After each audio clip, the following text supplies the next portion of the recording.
Hello and welcome to another episode of Schnozzcast. Your hosts today, Bob, Cory, and Todd. Hey, we got it right. Hey, look at that. He's been practicing all week, folks. I'm so happy to be back with you. I'm not going to lie. It was top of mind as the music was playing. And in my head, I'm like, Bob, Cory, and Todd, Bob, Cory, and Todd, Bob, Cory, and Todd. Year of September. God. Get it right. Keep it tight. Cory, how are you? Oh, hello. I am fantastic now that we are live and podcasting. Excellent, sir. Todd, Dylan, how are you? Bobby, I am holiday-licious, baby. Holiday-licious. How are you? I'm good, man. Did you get your tree up yet? It's coming up. It's going up tomorrow. Tomorrow? Okay. Tomorrow. I don't know if you can tell or not, but Bob did get his up. I see. Well, the tree's up as well. That's that blue chew from last week. Oh, yeah. Exactly. I got Exactly. that 7-day blue chew. I think they say only 4 hours. Or consult a doctor. Yes. Yeah, I needed to put the thing up because I'm one of those. So tell me how you guys do it, but actually let's just get housekeeping out of the way first. So if you're new to the podcast, thank you so much for joining. We so appreciative that you're here. Please come back every week. We go live every Saturday, and if we're gonna take a break, you know what? You're still gonna get a new episode because we plan ahead, and that's how we roll. But if you want to go back and listen to previous episodes, you can find them anywhere out there where you can get a podcast. We would especially like to direct you to YouTube, where you should give us a like and a subscribe. Please. Because listen, You should do it. This little enterprise doesn't pay for itself, and we could get sponsors if we get 1,000 followers. People that click on that subscribe button. Yeah, just click on the subscribe. You know what? And while you're at it, like send a text out to 10 people that you know who don't know we exist. And if you find us funny, they probably will too. So send it to them and tell them, please go subscribe to these guys on YouTube because that's what's going to keep us going. We're not threatening to shut it down. Nor are we threatening to charge. We'll never charge for this podcast. But that being said, we would love to be able to subsidize the growth of this podcast, the continued improvement of the video and audio quality, as it were, as well as our efforts to expand and go into different, markets or platforms like Twitch, and to get bigger and better guests. We've got a whole slew of folks lined up for the new year that we're really, really hoping will come through, and we're gonna hit 2025 hard on the interview trail. So please do that. And if you want to reach out to us and drop us a line, tell us what you think. Let us know if you've got any questions, any topics you'd like us to discuss in the show. You can reach us at schnozzcast@gmail.com, or you can DM us on Instagram or Threads or Facebook. Or Grindr, right? Grindr, make sure you go to Todd Dillon 32. I was going to say, Todd's in charge of that account. Yeah. Hey, and maybe $5, right? Ultimately, we will come for $5. I think we come and do the show on your porch, man. Oh my God. We definitely could. So I don't know what Cory thinks about that, but we could solicit, our number one fans, and do a drawing, well, a lottery basically, in which if you enter and you want to win, we'll come and we'll podcast from your house. Yeah. On your front porch. We'll do that. We could do that. Speaking of fans, Have Cheetah Will View says, Hey. What is a podcast? What is a podcast? Yeah. That's a great question. It's like a radio show if there was no more radio, only the internet. And what are we about? Well, we're going to talk to Have Cheetah Will View on the 13th.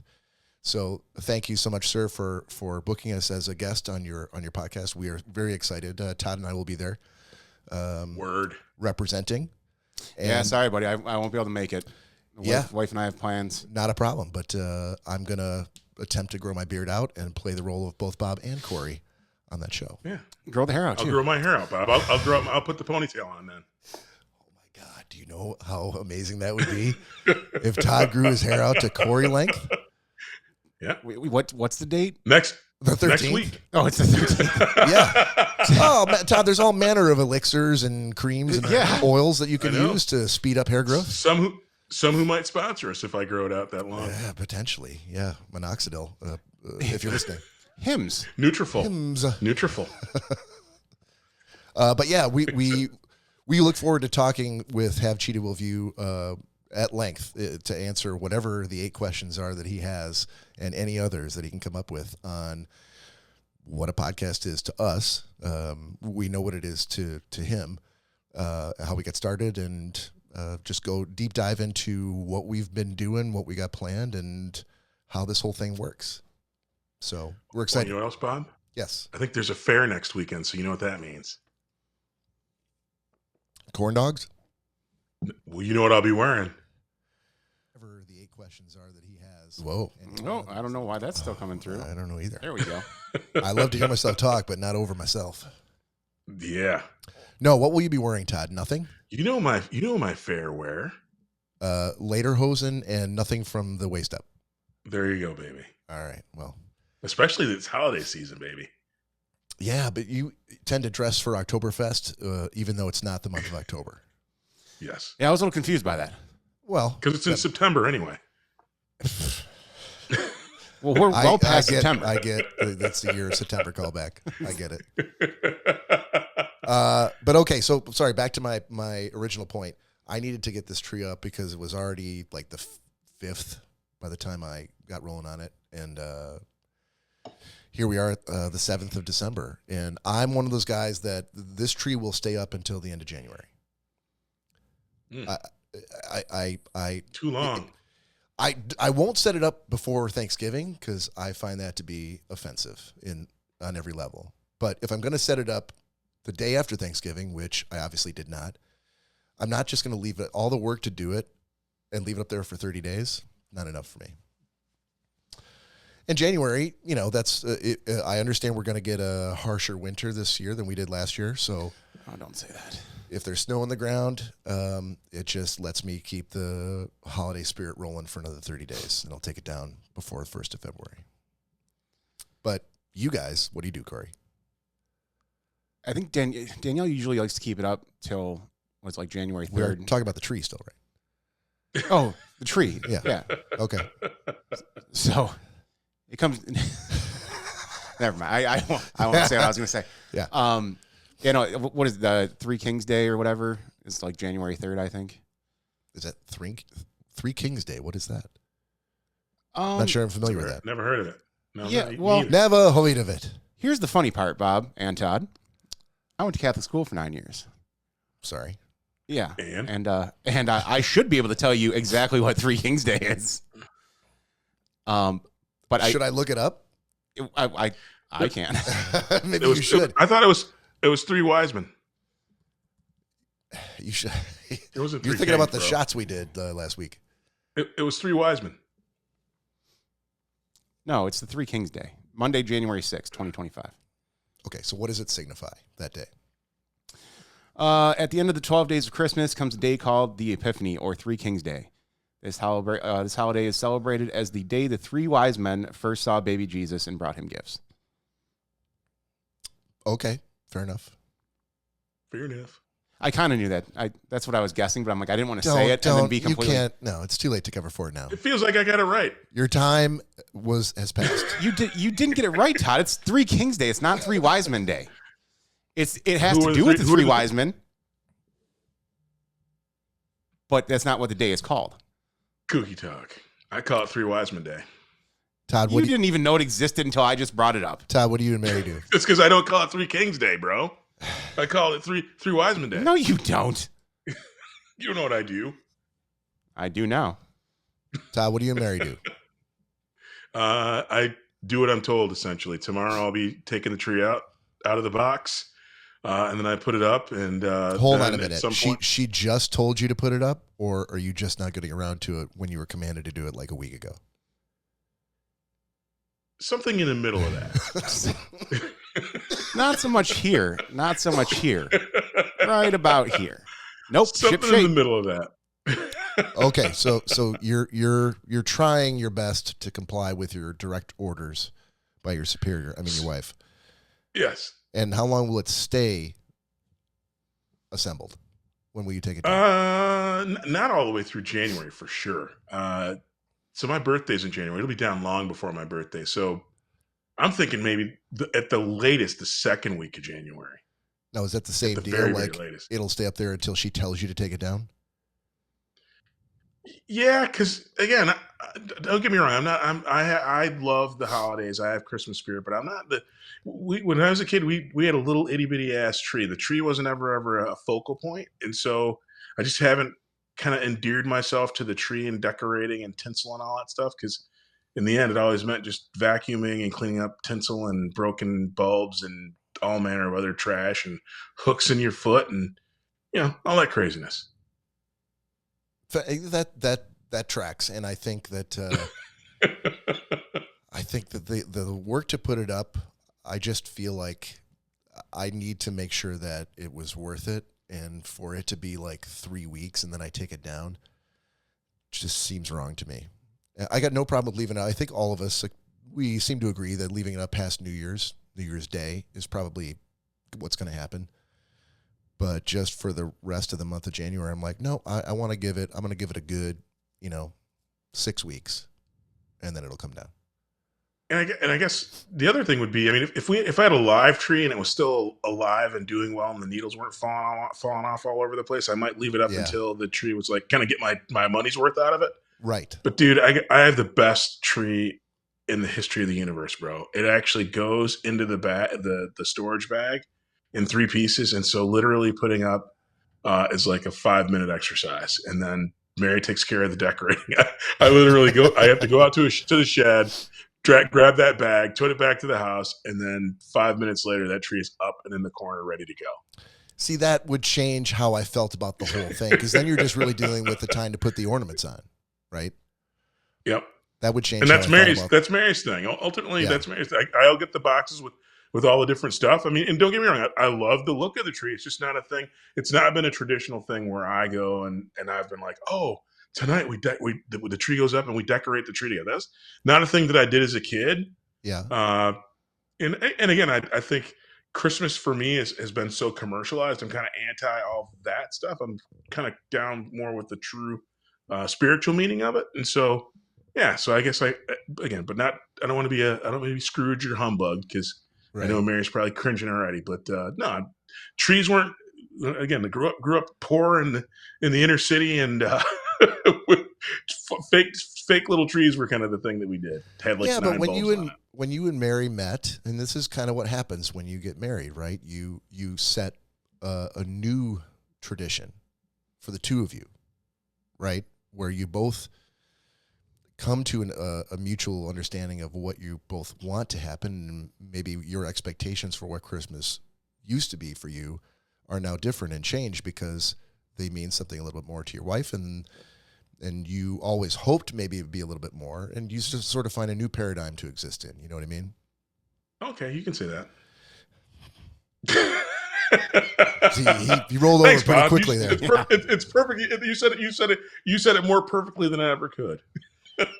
Well, the great part is this is on the internet forever, so you can go back and rewind and memorize this so that the next time Mary asks you what Christmas means to you as my husband, you can just repeat it verbatim. Thank you so much. And she'll be none the wiser. Interwebs. Exactly. And so when you pull the tree out of the shed, take it out of the storage bag, and you assemble it in 5 minutes. Then comes the angel on top and all the ornaments. Now, is that something that you and Mary do together? Or is she just like, just fucking get it done and tell me when you're done? Literally, she starts going through all the boxes and she gets it all sorted out and gets the train around it. I mean, and then the biggest thing. You got a we have a train. Yeah, absolutely. Holy shit! Like I said, I think it looks really cool. It's just not about. It's not my inspiration to set it all up. And most of the presents. The funny thing is, I mean, it's just the two of us, and then the dogs open presents. We've been blessed that our dogs like to open the presents and rip the paper up and all that stuff. So that's our jam. Maybe I should get a train. Maybe you should.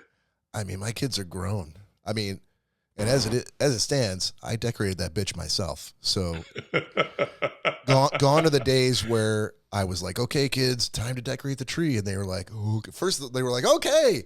And then as the years go by, they're like, okay. And then finally they're like, just put the damn tree up, Dad. Do you really need? Yeah, I've got places to be. So that's where I'm at now. I had to do it all myself, which. Oh, boy. Oh. I already blew that one. What? Mary says, I will be the wiser. Hey, Mary's listening. So this is a win-win, Cory. For us, it is. Yeah. I don't know about Todd, but. I love it. I've been found out. Disregard everything we just said, Mary. Now, do you and Danielle put the ornaments on together? Or is this like the Cory, get it done, tell me when you're done? No, she does. She does all the setting up of the tree. All of it? Yeah. You don't do any part of it? No. Was that the plan? I mean, same thing like with... Now, just put the brakes on just for a second. She will not be the wiser because although Mary is paying attention, Danielle's definitely not watching this. Right. Nor will she listen back to it to see what you said. Probably not. So you can carte blanche, just full disclosure. No, we have basically the same setup as Todd. The lights are already in the tree. Yeah. It's 3 pieces. You snap those together and the tree's all set to go. But then you get to the ornaments. That's her thing, man. She wants them in certain spots and okay. There's a certain way. Certain ones go certain places. Did you find that out because you tried to help one year and she's like, not there. I told you not right there, Cory. I did. I went to go put an ornament on. She's like, well, no, hang on. I'm like, what? She's like, I don't know if I want that one there. I'm like, okay, where do you want it? She's like, oh, I'm not sure yet. She's like, pick another one. I'm like, all right. At that point, you knew, okay, now I see how this is going to go. I was like, there's no point. I'm your ornament retrieval bitch. I'm like, yeah, there's no point in me trying to just put them up if there's certain spots where certain ones have to go. So did you decide that very first time, that same time, that's all for the ornaments for Cory? I've been excused. Or did you make it through 1 year and then the next year rolled around, you're like, well, clearly you don't need me for this. I think, yeah, the following year I was like, well, if you're going to do it, just go ahead and do it. Okay. And obviously she's cool with that because that's your current MO, right? Yeah, yeah. Interesting. I know a lot about you guys. Kind of like the how. How have we not discussed this before? I don't know. That's really weird. But I mean, you guys have been together for a long time. I mean, well, yeah, but run of the show. But we've only been living together and married for 2.5 years. Oh, right. So it was pretty recent. Been living together for 3. Yeah. So you did the one Christmas, the first one. Yeah. As the ornament bitch, and then after that, you're like, okay, I'll just be out in the garage. I mean, if she wants help with that, I'll help her out. But yeah, she has all her. I mean, it's basically like me with Halloween. Like she always, she offers help, but I'm like, well, no, I appreciate it. I want it done in particular. Stay on the porch. But stay on the porch, bad one. Yeah, but but there's certain things that I'm gonna need to take care of it a certain way. So I'd rather you just watch. That's really interesting to me. So you guys both kind of have your holidays where it's mutually understood, that one of you is sort of the captain of that holiday, and the other one will help if you need it. But otherwise, I bow to your will. Things are done a specific way by each of us for certain holidays. So interesting. Yeah, I mean, I'm not complaining. There you go. Well, it's because you have Halloween. True. Very true. Yeah. And that Halloween's a bit more intense too. I was just gonna say. By the time you get to Christmas, you're like, "Fuck, I'm over." Just got done with Halloween. Yeah, stuff. just right. Thanksgiving's come and gone. I've only just finished cleaning up from Halloween. Yeah. And is Halloween really a holiday? At Cory's house. I will kick you right out of this room. It's a show. I don't think it's a holiday. Now, so Todd, I think think back to all of the meals that you've created on that fantastic lanai that you have with all manner of smokers and grills and big green eggs and all that sort of stuff. And you've told us these incredible stories about all the things that you made and how you did it and how long you smoked them for. And we asked questions and you were like, oh no, I'll tell you whatever you want to know. Yeah. That is the passion and dedication that Cory puts into Halloween, which really is the passion and dedication that his dad put into. In Cory's family, it always was a holiday. It was whatever you think a holiday is, whatever work. A day you get off work. No, whether it's decorating for Christmas, whether it's You know, Is decorating for Christmas a holiday? yeah, holidays when you're a Get homeowner. the day off. When you're a homeowner, no, getting a day off is a fucking vacation day or a sick day. A sick day is a vacation day. A holiday as a homeowner is I'm going to do something special at my house. Like there are lots of ladies out there, God bless you, who when Easter comes, they put, decorations. They might hang a Easter flag on the front of their house. They might tie string to their tree in the front of the house and hang little Easter eggs from those strings, and then cut the strings and replace with beer cans later. That was you were part of that, weren't you, or was that just Andy? I was a witness to it, but I did not perform the work. So Todd, real quick to fill you in. Yeah. So my dad was kind of forced into doing every other, well, not every other holiday, but just every single holiday, putting something outside to signify that holiday. You guys had this. I can't remember what type of tree it was, but it was right off the front porch. It's a cherry blossom tree. Okay. And so he took the plastic Easter eggs and drilled little holes through the top of them and put fishing line in it, and then glued it down. And he would tie the eggs to the tree, and like 3 or 4 dozen of them. Yeah, there was a good amount. And one morning we woke up and Kaylee looked out the window and she was very young and she goes, "Dad, why are there beer cans hanging from the tree?" And my dad's like, "Well, no, silly. My daughter's just stupid. Those are Easter eggs. We call those Easter eggs that I put up there that you see every year." Courtney, like, let's make sure and get her into that remedial class at school. And she's like, "No, Dad, there's beer cans hanging from the tree." And hello, Gina. Gina, hello. And hey, my dad's like, Gina. "Okay." And he looked out the window, and sure enough, there were beer cans hanging from the tree. And at some point in the night, some of my stupid cousins came over, and not did they just replace the eggs with beer cans, they cut the strings that my dad had so carefully glued inside those eggs. Yeah. So as funny as he wanted to find it, he did not find it very funny because he had to restring all those Easter eggs. Now, would you say that was the beginning of the, let's call it the Selesky War? No, God, no, because my dad would... Between him and Andy? No. That he would mess with him well before that even happened. Okay. I think that was the first time Andy grabbed his balls and was like, "Oh, I'm going to actually do something back to him." Okay. Yeah, there are a number of other stories we could share, but... I remember stopping by here and lighting off firecrackers and the awnings and all that stuff at night. It was fun. Here, my house? Yeah. Really? Yeah. I don't remember that at all. Oh, yeah. I honestly don't. Was it in like middle of the night? Like 10, 11 o'clock, yeah. Did Christine or I wake up? I don't know, because we ran. I honestly don't remember that. I'm just gonna say, just personally, I'm a deep enough sleeper where I probably didn't hear it. Probably not, but which generally means she probably did and ran downstairs or tried to wake me up, and I didn't wake up or something like that. Like if there's a burglar coming in and she's like, "Oh my God, get the bat," I'd been like, it would have been really difficult to actually get up. Yeah, I'm a sound sleeper.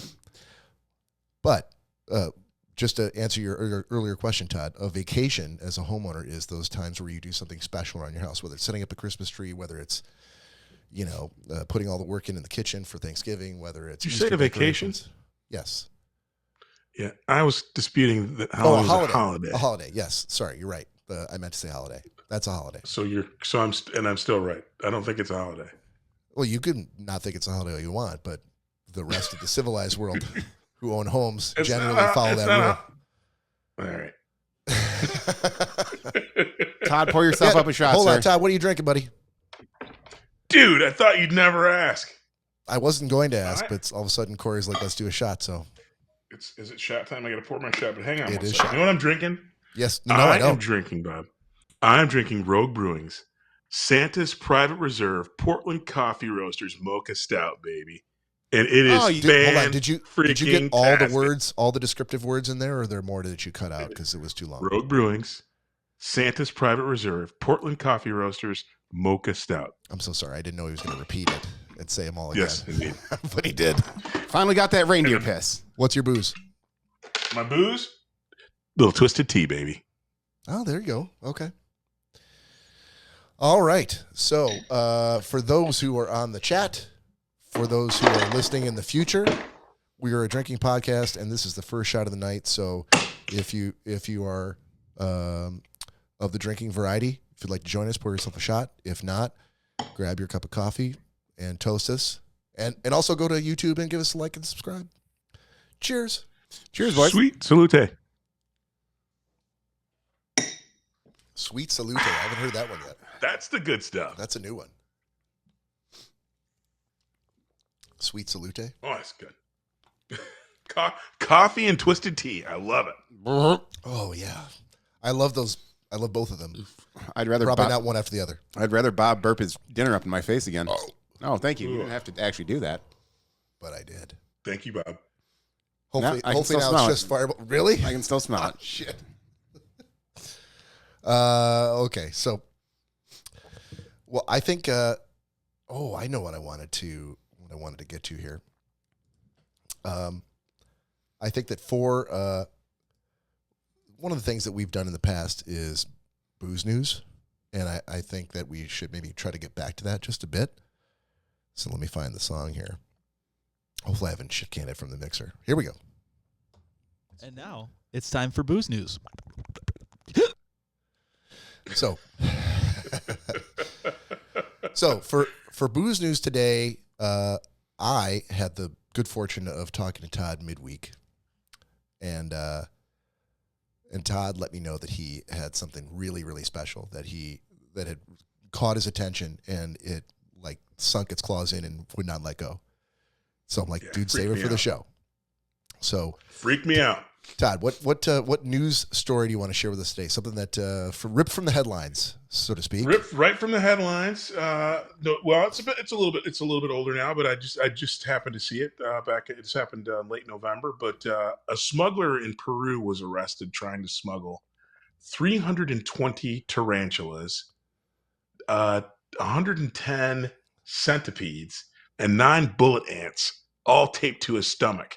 Tried to sneak on an airplane to smuggle them back to his home country. And I thought to myself, what kind of crazy mofo would strap any tarantulas, let alone 320 of them, and centipedes. Time out. Yeah. So he's trying to smuggle them aboard a flight? Yes. And these are all... so he can sell them on the black market. Okay, so if he's trying to sell them, that means the tarantulas, the centipedes, and the bullet ants are all live. Yes.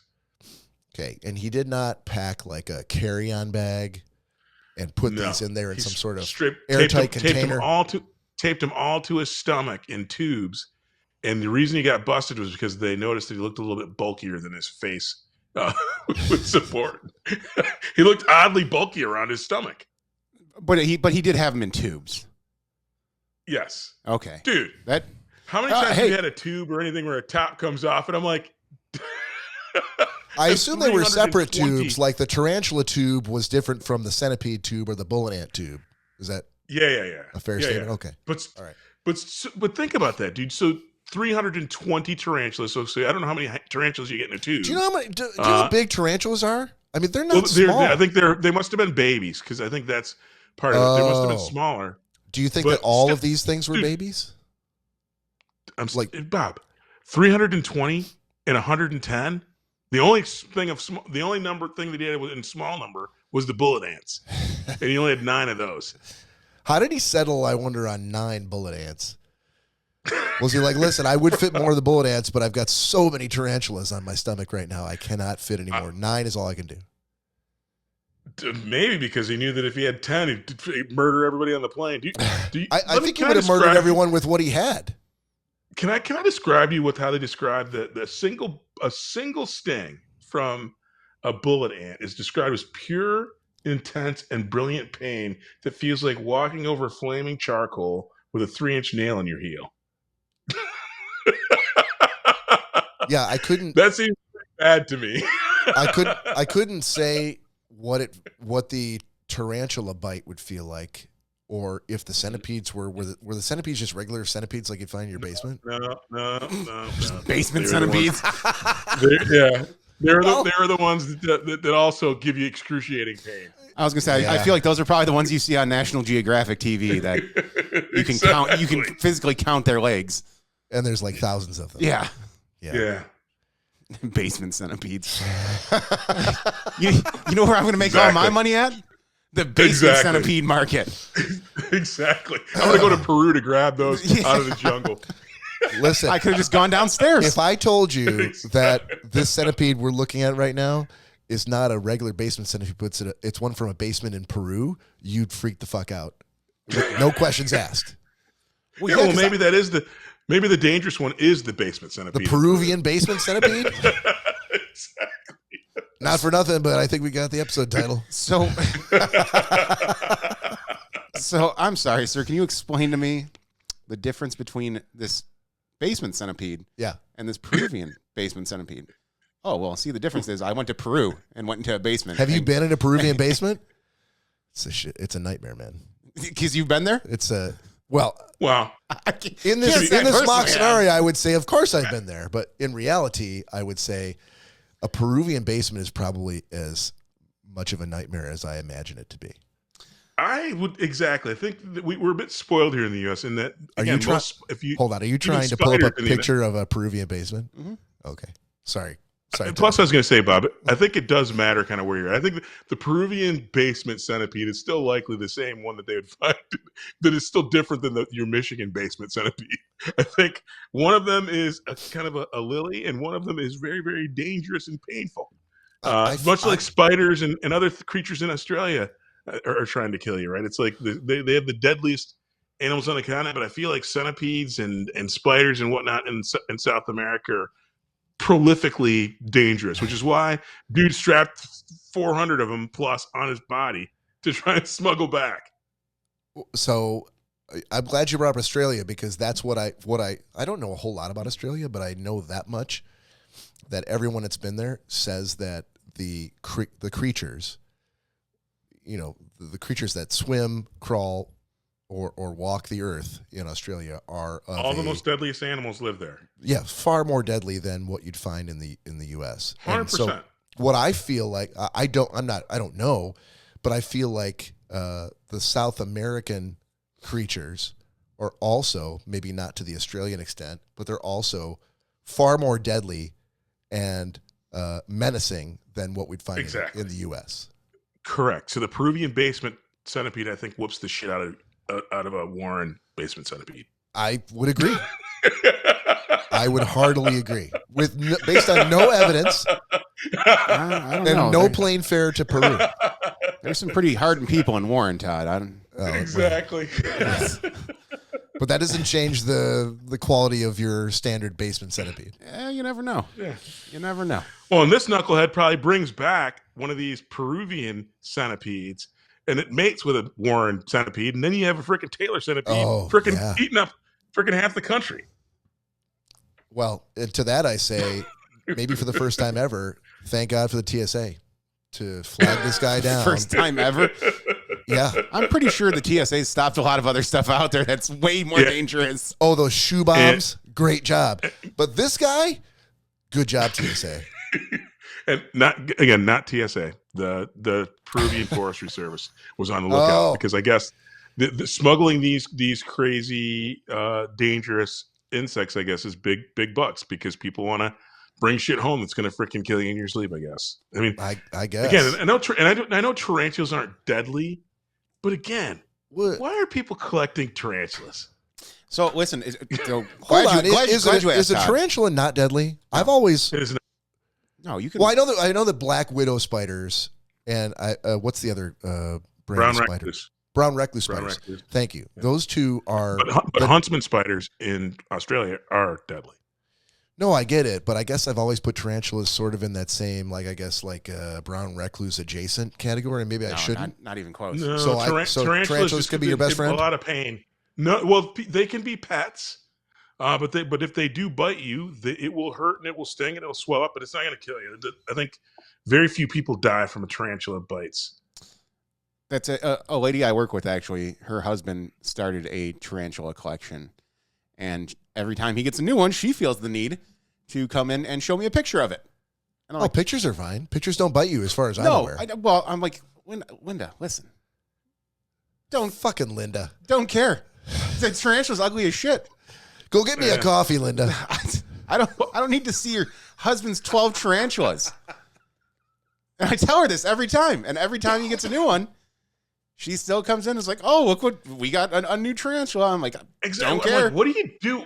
Exactly. Talk about a being where you can't tell like if it's in a good mood or a bad mood. Yeah. Yeah. There's a reason why the movie Arachnophobia did so well at the box office is because people are afraid of spiders, period. I'm terrified of them. The more terrified people are. Yeah, I'm terrified of the small ones too. Freaking huge. Yeah. And the way that they slowly, like, until they want to scurry quick, and then they're off to the races. Right. Yeah, I have a good friend who lives in Australia, and he was saying that he bought a new house, and it had a shed, and he goes, but it took us a while to get all our stuff in there, but once we got all our stuff in there, all these spiders moved in. He goes, the scary thing is, he goes, there are spiders as big as my hand. He goes, and those are the ones, while terrifying as far as to look at, he goes, it looks like they weigh about a half a pound. He goes, they're huge. But those aren't the deadly ones. The ones that will kill you are all small. They're the ones where if you go to pick up a piece of lawn equipment and you're like aren't paying attention, the spider that you can't see is the one that will kill you. But the other ones just look like freaking little like chihuahuas. Why would you live in an area where reaching for your lawnmower could be a life or death situation? I guess those people in Australia are just made of hardier stuff. They're harder than us Americans, man. And I told him, I'm like, dude, if I saw any of those spiders, not only would I burn that shed down, I'd burn the whole property. Todd's just going across Australia, setting wildfires everywhere. I'm going to burn the entire continent of Australia. Can we do a little Schnozzcast Theater right now where you and I play the insurance adjusters sitting across the table from Todd, who's just come in after having burned down the fourth property in a row. Hey, mate. Good day, mate. How are you? Who are you talking to? To you, Todd. You, Todd. Oh, good day. You serious? Wait, now all of a sudden you become Australian too? Well, I'm living there, right? You're the crazy American that's burning sheds down left and right. He very quickly got in Right. line with this whole thing. First he's like, what? You talking to me? Now he's like, oh, good day. Good day. Good day. Us two insurance adjusters find that offensive. Yeah. Okay. So all right. Back to it. Hold on. So, Mr. Dillon, understand that you've once again burned down your entire property. I have Would indeed, you sir. like to explain this? Yeah. Did you know that a daddy long-legged spider has venom so potent that it could kill 1,000 men if it only had a delivery system to actually get it through your skin? Thankfully, those little motherfuckers can't get it through my skin. But all the motherfuckers on this property here, they all got freaking fangs, and I'm not taking any chances. So I burn this bitch to the ground, and I'll burn the next one to the ground. Give me my money.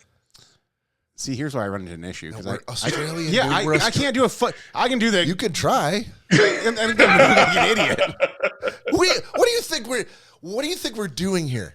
I have a certain threshold of looking like an idiot, Bob. All right, so I brought in See, like that. my American counterpart Exactly. from the insurance investigation, and he's got a few questions. Is that for you. Ponytail McGee? I'm not sure if I'm South African or I'm Australian, but it's Exactly. slowly changing. It's slowly changing. you know what? up. I was born in South Africa and then moved to Australia. Cape Town. At any rate, what were the questions? Yes. Mr. Dillon, Yes. what the hell, sir? You moved to Australia. You realize that, right? Yeah. And I put out bug baits like everybody told me to. Had the fogger. But dude, when I saw that spider, I couldn't chance it. Burn this motherfucker to the ground. Burned it down. And we'll do it again. Give me Did my you check. feel as though there was no other alternative No other than to alternative. burn I your just property saved to the ground? world.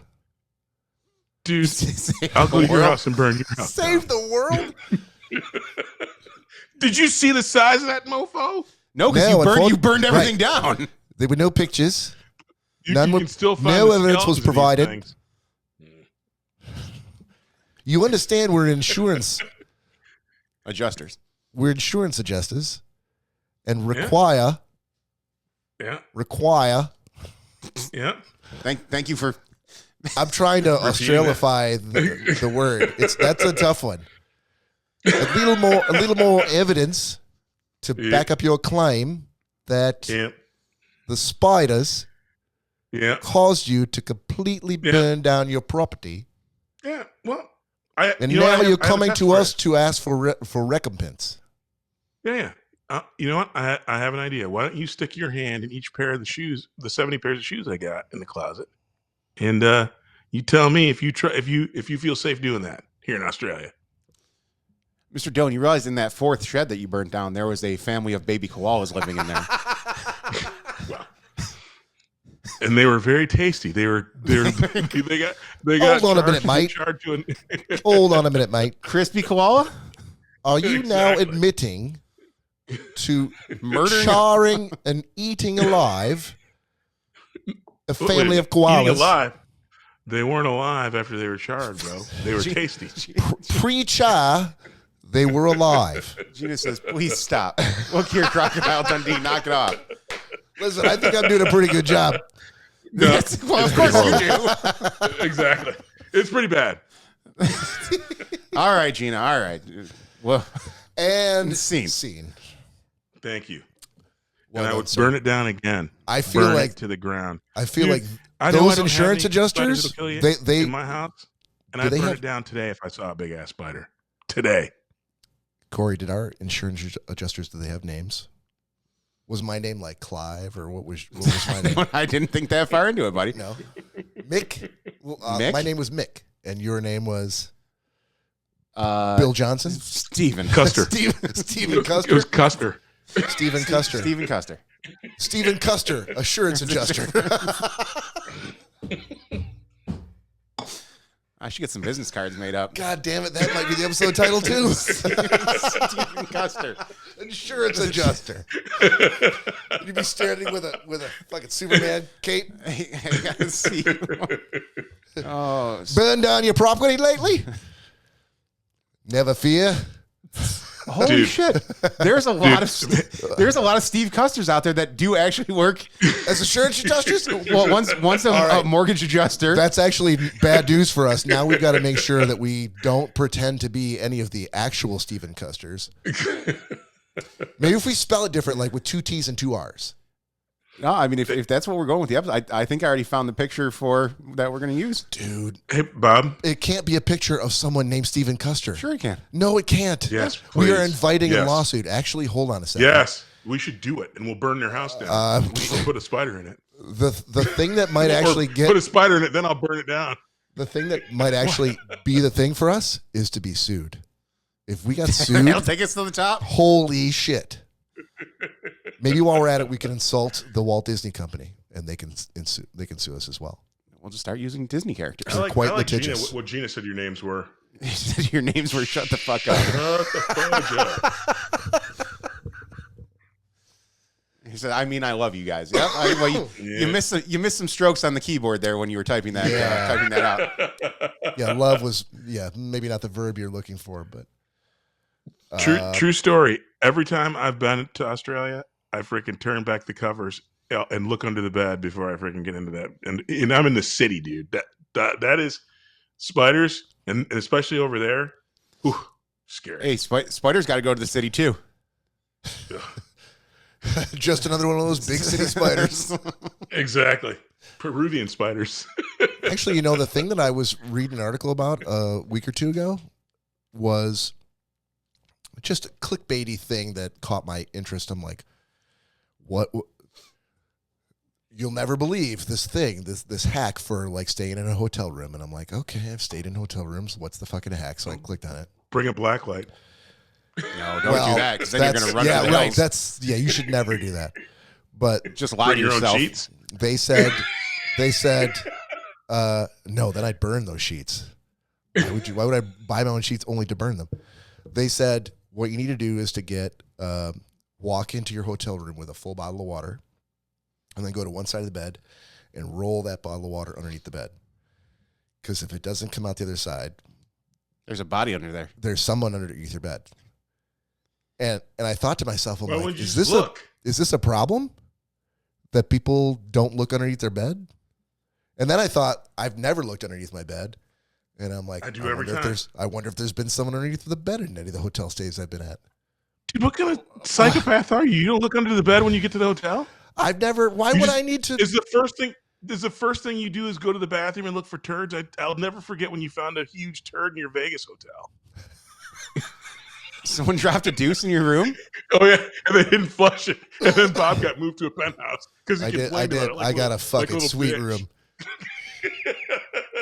Somebody put a turd in my toilet. Todd, I had completely forgotten about that until you mentioned it. But yes, hang on, Todd. It was for a conference. Yeah. It was a work trip, and I was supposed to share a room because the company that Todd and I both work for, if you were a manager, you got your own room. But if you were below a manager, like an individual contributor, you had to share your room with someone. And most times you couldn't pick who that person was. It would just be some other employee of the company from anywhere in the world that got assigned to share a room with you. Like there's 2 double beds. Like there's not even like 2 suites with a door in between. Like you're just like right, like one side table away from this guy's bed, who you don't know. Which I guess there's probably certain people they're like, I don't give a shit. I like meeting people. Well, so I mean, but not me. Well, no, but here's one way to get that person to run out of that room real quick and go pay for their own. Yeah. Just be like, well, we're clearly one betting it tonight, right? The problem is, feels like that's a coin flip, Corey. It might be. Yeah, they're like, oh, I was kind of hoping you'd say that. Well, exactly. And then at that point, you lost the coin flip, and you have to put your foot in your mouth. So one year I got assigned a roommate, and it was in Vegas. It was probably at the MGM Grand, or I can't remember where we stayed, Todd. But I walked into the room, and I got there later in the day that you could arrive, and I asked at the front desk, I'm like, did my roommate already check in? And they're like, yep, already in the room. I'm like, okay. Just personally, nothing makes you feel shittier than knowing that you're about to check in a hotel room that a stranger is already in. Like if we were both supposed to share a room and I got there first, I'd feel a little better. Like I was able to kind of like stake out, like this is my bed, this is my area. He comes in, handshake, introduction, like let's hop into bed together. Work let's work this out. That's how work relationships are born. Exactly. He had checked in first, so I took the elevator, walked into the room, and looked around. I'm like, no one's there. And then I noticed that the bathroom door is shut and the light's on. So I could see which bed he's taking. So I go over, and then the dude comes out of the bathroom. I won't say his name because he was German. Stephen Custer. And I do hope that our German Hans Gruber. It has nothing. The fact Gruber. that he was German had nothing to do with it. But he was from Germany, and I want to keep our German fans. But he walked out of the bathroom, and he was wearing like one of those lederhosen bikini brief underwear, and that's it. Oh, good thing you didn't bring the banana hammock kind of underwear. Good thing you didn't bring up you the don't one wear bed those, thing. Bob?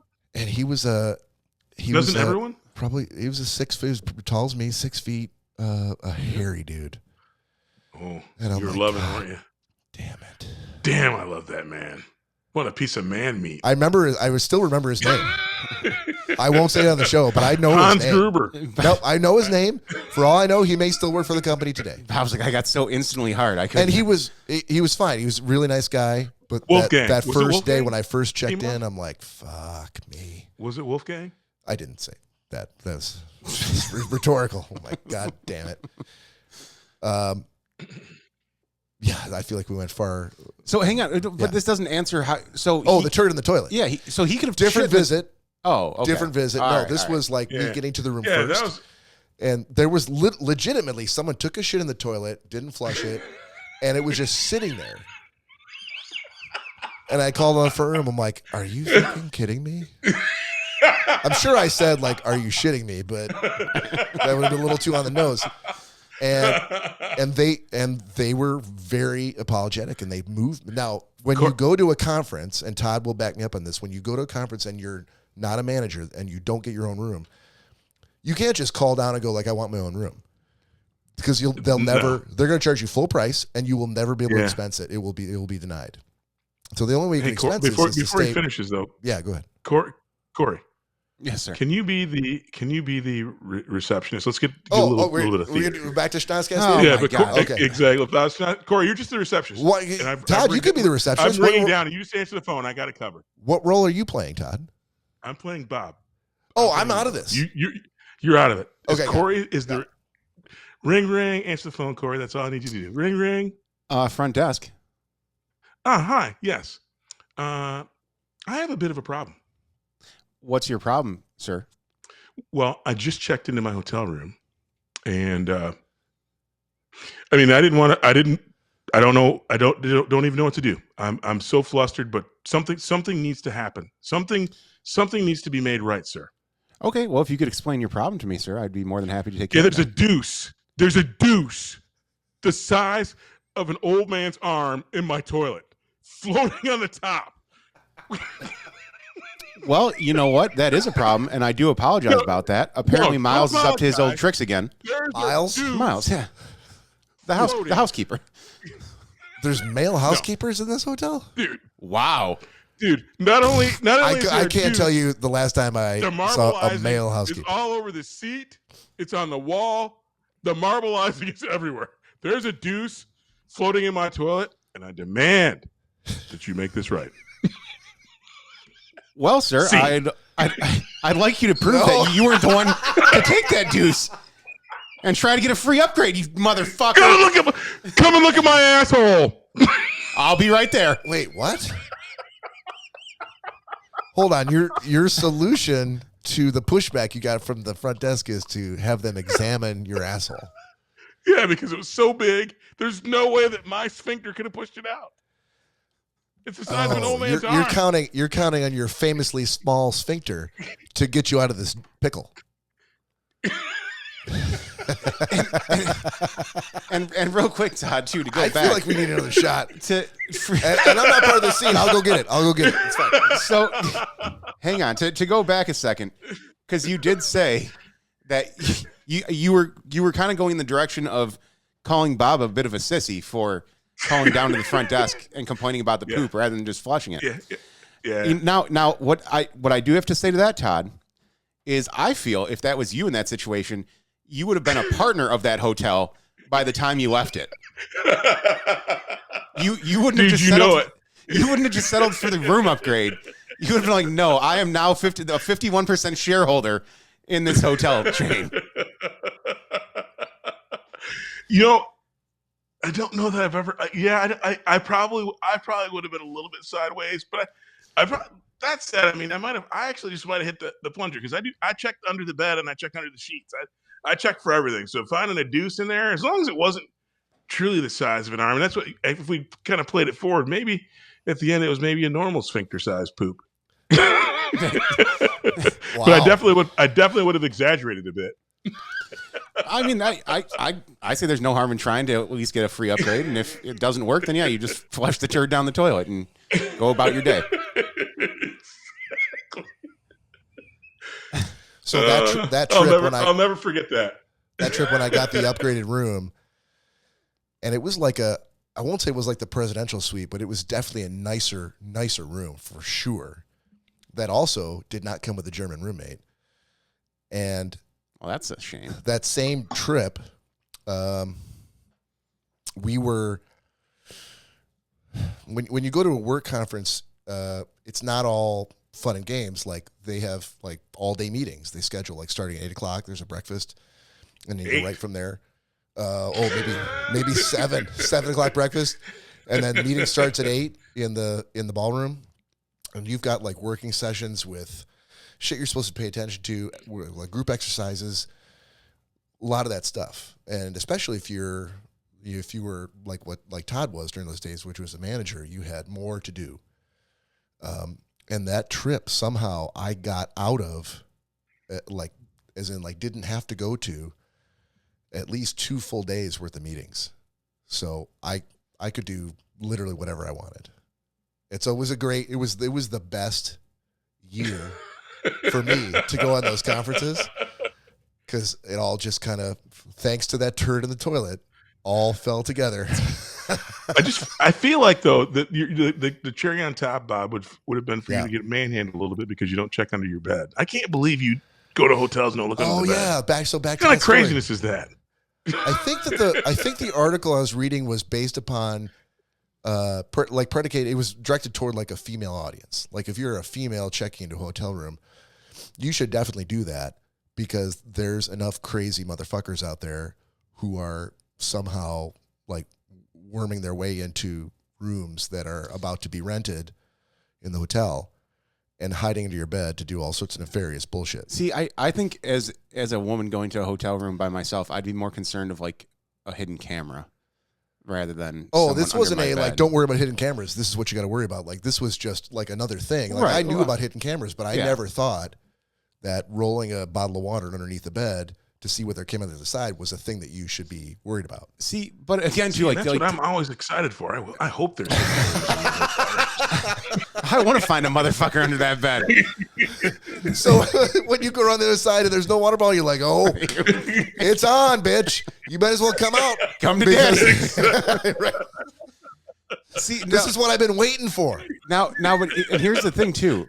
Like Todd said earlier, why wouldn't you just look? Like someone's not going to be able to just like leap from out under a bed that quickly and grab you. Very true. And who knows? Maybe they're expecting that. They know the water bottle trick, and they just kind of lift their lower back up, and that. But they brought a water bottle with them, and they're like, just toss it on the other side. They throw another one out there. And they're a contortionist. I guess then you're in for a lot of trouble when the lights go out. Yeah. I mean, I think visually would be a lot better to see if there was someone under your bed. Not for nothing, but that's a lot of. Do you know how long you'd have to fucking wait there to sneak out and do whatever craziness it was that you plan to do? Like, that's a lot of time to invest. I mean, if we could ask Jeffrey Dahmer what he was thinking, then maybe we get some better insight. But thinking back on all the times that we've been in different hotel rooms and all that, most of them usually you can't even access under the bed. That's true. There's like it's like a wooden platform. Yeah. Or a foundation that goes right to the floor. Yeah. Yeah, you're absolutely right. That's why you check for spiders and snakes. I have especially overseas glanced in the shower, like pulled the curtain back, just make sure no one's standing in there. I mean, when you go into a strange bathroom and you're washing your hands, you've just gone to the bathroom, you're washing your hands, and you look in the mirror and you see that closed curtain there, it does kind of like, oh, it'd really suck if there was somebody in that shower. See, and now looking back on it or thinking on it, I cannot recall any hotel room I've ever gone to that we've walked in and the curtain's been closed. That's a good point. I feel like that's actually something that's a policy of the hotel to when they clean the room out. Yeah. If they don't take care of the turd in the toilet, they should at least put the shower curtain back. Now listen, Lupe, we've told you many times, make sure that curtain's open because guests are going to think that there's somebody hiding in the shower. He was so concerned about the curtain, he didn't even see that big floater hanging out in the toilet. Yeah. Oh, it'll distract him from the floater in the toilet. Yeah. That's a good call. Next time we go to a hotel, that's what I'm going to do. Right before we leave, I'm going to drop a fat one in the toilet and then close the curtain on the shower. So hopefully they'll miss the turd and be no. What concerned you with got to do is when you're checking in, go to your room, but then also walk the hallway for any rooms that might just be getting kind of finished cleaning up, and then just kind of duck in there, do your business, drop that deuce, and then walk out, and then the cleaning lady shuts the door behind him. Good to go. You know what's funny, Bob? After that happened to you, though, you know what I did do to try and to help my fellow man out? By fellow man, do you mean me, or just no, people? No, truly, my fellow man, random people. Okay. My random act of kindness after your experience was, now every time I check out of a hotel before I leave, I drop a big old dump in the toilet and hope that they don't flush that fucker so somebody gets upgraded. So get a free upgrade. And then I write on that little thing when they do on the paper towel, you're welcome. 5 stars. Todd leaves a note right above the toilet. If this turd is still here, call down to the front desk. They're gonna upgrade you. Exactly. You're welcome. Yep. Todd Dillon, Esquire. Todd, Man of the people. I'm just trying to help you out. Get yourself shot number 2, sir. We're actually doing pretty good, boys. We're just about in an hour. I think only 2 shots. Todd the Deucer TD. All right. Gina's not wearing her glasses on, so we get what we get. I'm not sure what that means. That was all the way back about the when she told us to fucking stop.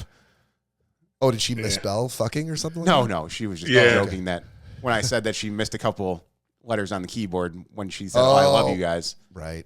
She said she didn't have her glasses on. So that's what happens. Yeah, no big deal. Yeah, I'm ready. All right. Cheers, boys. Cheers, everybody. Cilantro. Oh, It's getting a little colder. oh, hey. That is really, it's starting to grow on me, Bob. That Twisted Tea whiskey is really starting to grow on me. I like it. Good. I like it. Get them to sponsor us. So real quick, before we go into anything else. Yeah. As I think I told you guys on the production meeting, I set up 2 geocaches. Yeah. And for those of you that don't know what a geocache is, if you It's not a gooey duck, is it? No. I mean, you What the could fuck? you could put a gooey duck in the geocache if you really wanted to, I but don't know what that is. Yes. You don't know what a gooey duck is? No. we'll fill you in later. All right. Thank you. So, but geocaching is you can download the app, and there's all these spots all over the entire world that will show up on the app, and people have hidden little caches or logs at. Do you have the name of the app? Because I think there's a few of them. No, it's literally only one, geocaching. But geocaching is a thing that's not. It's done all under one. The app and the website are all one thing. There's no secondary like geocaching for friends. Geocaching.com. Got it. Okay. Or if you search for the app, just geocaching. Okay. But yeah, so you go around and people hide these things all over the place, and it'll let you know when you're close to them on the app, but then you have to do the work and find where the cache is at. Some are very tiny, with just like paper logs in them that you sign, that you found it. Others, like ones that I set up, are a little bit bigger that people put like prizes and other things like that in. So as a matter of fact, I bought 2 traceables that people are able to take. And for the goal for ours is to make it down to Siesta Key Beach. And then I set up one for the Elks Lodge. And the goal for that is just to travel around to all the different Elks Lodges that it can make it to. That's a great goal. And in our Schnozzcast cache, I did put in the log on the app that if people found it and they mentioned the Schnozzcast on the log, that we would shout them out on the show. And we have several people that have found it and have shouted us out. Well, I mean, how amazing would it be if they had been listening to us for over an hour and still heard nothing about their geocache comment? That's why I wanted to get it in there at some point. Well, maybe next time we'll front load it. We'll do it in the front. Yeah. Yeah, please. So we got, I hope I'm pronouncing this right, Paradise, Paradiz. Paradise nuts. Paradise. That'd be 2 E's. That's my Todd. cousin. That's my cousin. 2 E's in Paradise. Paradise nut. Yeah. We got Cache Hunter R, or not Cache Hunter, Cache Hunter. So it's KACHEHUNTR, Cache Hunter. Mm-hmm. Ray Quicks and Ray? Lottie Dodger. So they're all people that have found it and have mentioned the show. So hopefully you guys are listening. If not live, if you go back, you'll be able to find the episode Friday, and you can hear your shout out then. So thank you guys very much for finding it and for mentioning the show. Hopefully you guys can go to YouTube, like and subscribe our channel. And that's the least that they could do. Well, I was going to say, actually, I want to tease a little bit more than that. If they like and subscribe, and they send us a note letting us know, besides we know because of the app, but if they like and subscribe and send us a note, I will do a TikTok for them. How's that for each one of them? Oh, all right. Todd well, there Dillon, you go. You magnificent bastard. I am. Well played. I am. I'll make a custom TikTok for you. Also, we should, since they did it, they found it at the Elks, right? Yes. Perhaps they're not aware, but we will be broadcasting live from the Elks.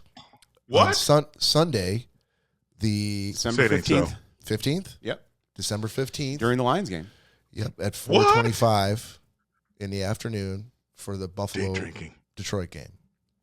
Yes, So sir. Day if drinking you're again. you four amazing individuals who found our geocache at the Elks, definitely come up to us, acknowledge us, and introduce yourself, and we'll give you another shout out in the air, and perhaps even give you a mic in which to say hi. I was going to say, you can be on the show. Absolutely. Word to the mother. So, thank you guys very much. It's very cool that this is taken off so quickly because I literally just set them up 2 weeks ago. Yeah. So, it's moving along. I did not know how active the geocaching community was in the Motor City on the east Media side of says they Detroit. knew where they were located. Oh, no shit. Well, that's Jim. He funded one of the caches. I see Motor City Media, and I'm like, oh, this is a brand new follower, and I completely forgot that he was already on the last show. And you're like, oh, it's just Jim from the Elks.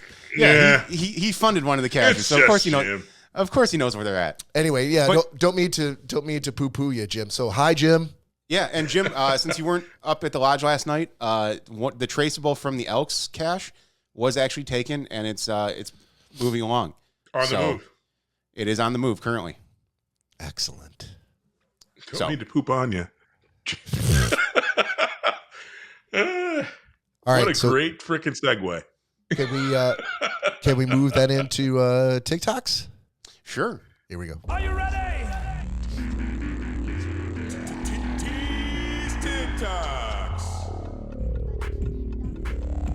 Are you ready? Are you ready? All right, Cory Selesky. I love Coming at that you each song. and every week with only the best in quality TikToks. TikTok.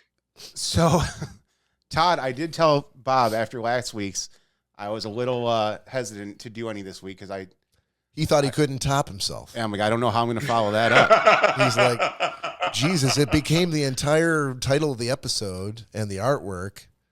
And I'm like, no, listen, Cory, if anybody can top that, it's you.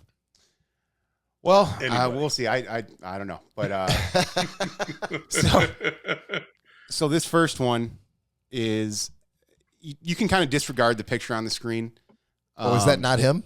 That's just some random guy? To be honest with you, I can't really tell. Let's just assume that this picture is not the guy who you were about to hear. Yeah, it's definitely more about the Strictly just to make sure we're not sued. the audio. Yeah. This is a 911 call of someone who might have indulged a little too much in some stuff. 911, what's your emergency? I have knife hands. Excuse me? I looked down and my hands were knives. Your hands are knives? Yeah. Can you put the knives down? No, they're my hands. All right, where are you? I don't want knife hands. I don't want can't knife. hit my cat. I can't high-five anything. It's okay, sir. Let's work this out. What am I going to do? Be a chef? Just chop, chop, chop my whole life. Nothing but chopping. No, chop that. How did you call 911? I called on my phone. And how did you dial the number? With my fingers?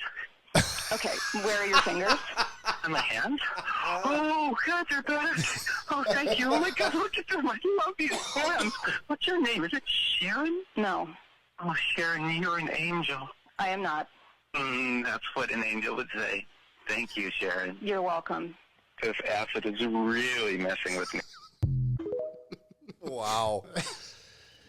Now listen, that there's a really good chance that was just a staged. I'm Yeah.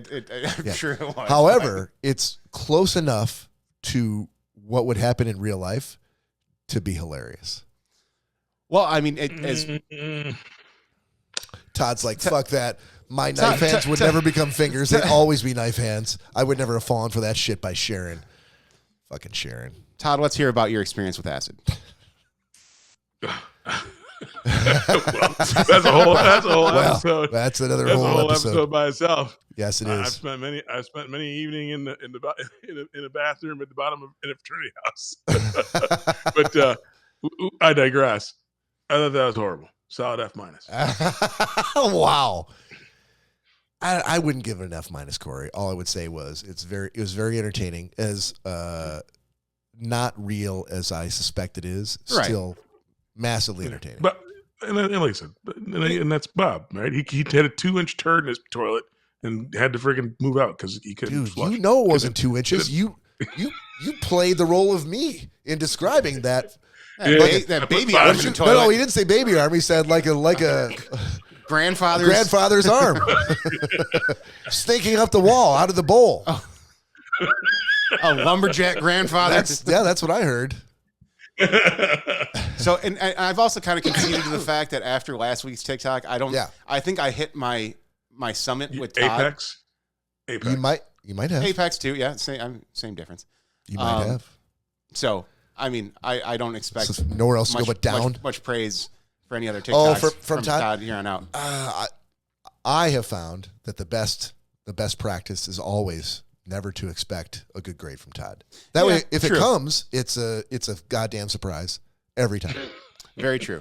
So now, Todd, I will preface this next one with the fact that Bob sent this to me on Instagram, and I have not watched it yet. Dude, I gotta tell you, and it can't be any worse than the last one. I fucking rewatched this thing about 4 times, and I laughed my ass off every time.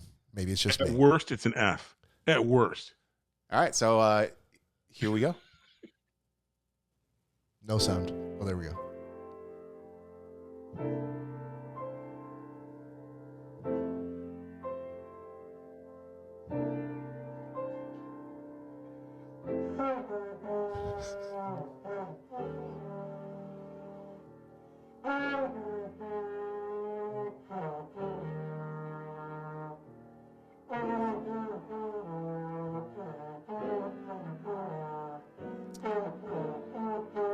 So, for the audio listeners, there's a guy playing the piano, playing a trombone, and a woman playing the trombone. And what I'm realizing here is we all have different senses of humor when it comes to what we find insanely funny. Yeah. I loved how it started off. Turns out I was wrong. A classic. Turns out I was wrong. It turns out I was wrong. That's what I was hoping for. It turns out I was wrong. Knife Hands was pretty good, wasn't it, Todd? Yeah. Also an F minus. Shit! 2 F minuses in a row. I'm like, if there is a grade I could think of lower than an F minus. I loved the fact that he started off with a classic Charlie Brown Christmas vibe, and he seemed like a pretty solid guy on the piano. And then she came with some bullshit on her trombone. She's just practicing, bro. Practicing. Why are you hating? No, she's like, practicing. I'm broadcasting this to the entire world.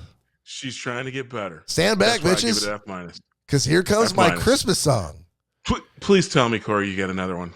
You got to redeem this, man. Well, unfortunately, That's all I got for you. if he, that's all you got? Yeah. I was going to say, if he has anything else, it's probably another one I sent him, which there was probably another F minus. There was another one, but the story was over. It wouldn't let me view it anymore. Oh shit! All right, well, that's okay. God damn it! All right, what are we at right now? We're about to. We're at frickin' turds floating in the toilet is where we are. Well, so what we need to do is to take Todd's. Take Todd's F minus and throw it right back in his face and go right into 90 Second Sports. 90 Second Sports. And this is going to give me a fantastic opportunity to go get another drink, which I can get you one as well. Okay. No, that's fine. I got it. Well, either one. 90 seconds. Hopefully, neither one of us will be talking. It'll be just Todd. We'll all be good. All right, Todd Dillon. Yeah. I feel like just like your news, you've got no end of sports to talk about in the holiday season of sports. Yeah, absolutely. Dude, there is so much going on. And if you can't tell by what I'm wearing, I'm still riding on my high from Michigan, beating Ohio State. I mean, it doesn't get much better than seeing the Suckeyes get a little bit of freaking Wolverine ass kicking during the holiday season. What a great way to kind of enter into the holiday season. I mean, just talk about, decorating the tree, putting the tree up.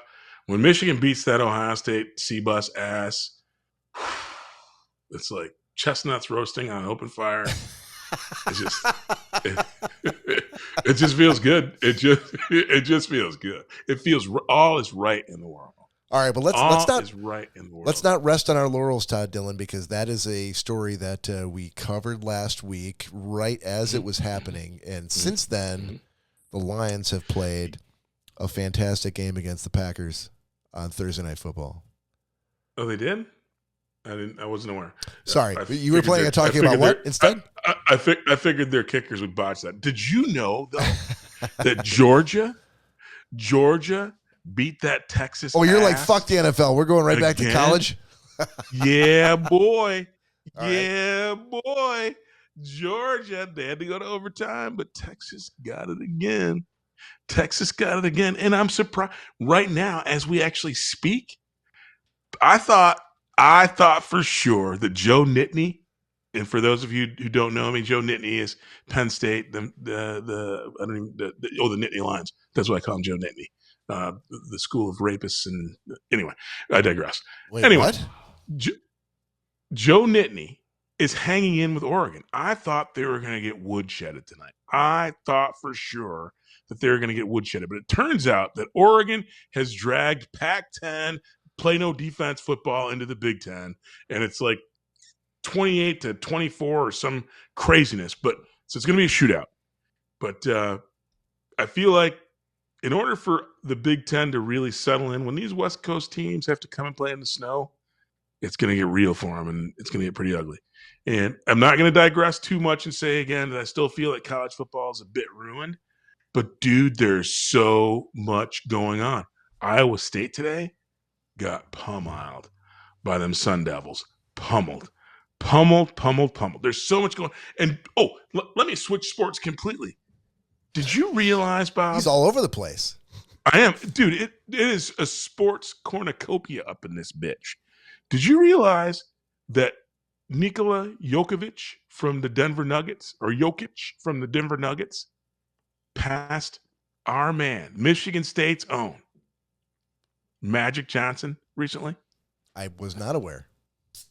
for the most triple doubles in his career? That's crazy. He has 138 triple doubles. 138 triple doubles. For those of you who aren't basketball people and who may not know what I'm talking about, that is scoring double-digit numbers in 3 categories. So like points, rebounds, and assists. That's typically the way that it goes. Sometimes people will get them with points, rebounds, and blocks or steals, but points, rebounds, and assists are typically the way that they do it. And Magic Johnson, Michigan State's own Magic Johnson, and the Lakers' own Magic Johnson, was in third place all by himself until recently. A young buck, Nikola Jokic, has just tied him and will pass him this year, leaving only 2 people ahead of him for the most triple doubles in NBA history. Huge milestone. I think if you're watching basketball right now, as much as I still believe that Michael Jordan is the greatest basketball player of all time, a lot of unbreakable records are actually starting to get taken down. Literally, the fact that LeBron broke Kareem Abdul-Jabbar's scoring title last year, and I think that again, that's a record that I don't think will ever be broken because there's no one in the league currently who's even on pace to come close. So again, so much going on in the world of sport. And Bob, did you know that India beat the brakes off Australia in a test match of cricket? Dude, You realize you glossed right over the Lions' victory over the Packers to talk about India versus Australia cricket. Dude, do you know the history of India-Australia cricket? No, I don't. But I feel like you're going to tell me. I'm going to tell you. That's one of the greatest. It is the Michigan-Ohio State of cricket. It is one of the greatest sports rivalries in the world, all sports. And you know what?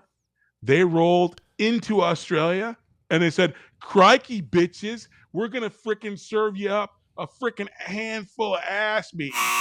India. And sorry, Todd, that was 90 seconds. Nick? Oh, the ghost of Nick. And the Lions beat the Packers. There it is. Todd, I thought for sure you were going to say that that basketball player you were referring to that he surpassed Magic Johnson in how quick he beat AIDS.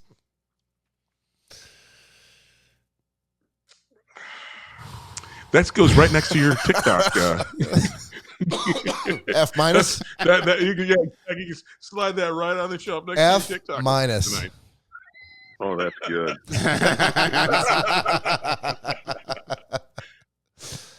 Oh boy, Dude, I really don't take advantage of the Todd Dillon drops I have in the Vixer. Like I should. There really needs to be like a Bob Garlic Belch sound as well. You know what? I don't know if that would really portray smell free. That's what people need to experience is the actual smell. We need smell-o-vision on this bitch. Not the sound. That means I needed a wiener take tonight. So all I heard was you need a wiener. What about your mouth?